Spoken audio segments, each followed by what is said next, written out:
Bugün trigonometrik tənliklər bölməsi səhifə 81-də yerləşən 102 nömrəli misalın həllinə baxacağıq. Deməli 5 sinus kvadrat x üstə gəl 9 sinus x üstə gəl vurulsun kosinus x üstə gəl 2 bərabər 0. Burada hər tərəfi kosinus kvadrat x-a bölürəm.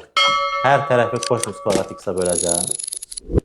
Ki tangens x almağa çalışacağım. Sinus kvadrat böl kosinus kvadrat tangens kvadrat x eləyir. Kosinus x ilə kvadratın biri getdi, qaldı sinus x böl kosinus x. O da 9, yəni 9 sinus x böl kosinus x qaldı. Sinus x böl kosinus x da tangens x eləyir. Ona görə onu silib yerinə tangens x yazıram. Üstə gəl 2 böl kosinus kvadrat x-i dostlar 1 böl kosinus kvadrat x yaza bilərəm. Düzdürmü? Biz də bilirik ki, əsas trigonometrik eyniliklərin 5-ci düsturuna əsasən 1 üstə gəl tangens kvadrat x 1 böl kosinus kvadrat x-a bərabər. Yəni 1 böl kosinus kvadrat x-in yerinə mən bunu yaza bilərəm. 1 üstə gəl tangens kvadrat x yaza bilərəm.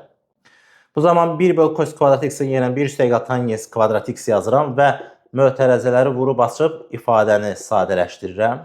Siz özünüz sadələşdirməyə çalışın. Belə bir tənlik aldıq. Burada da tangens kvadrat x-a t kimi yanaşsaq, baxsaq, bu 7t kvadrat üstə gəl 9t plus 2-dir.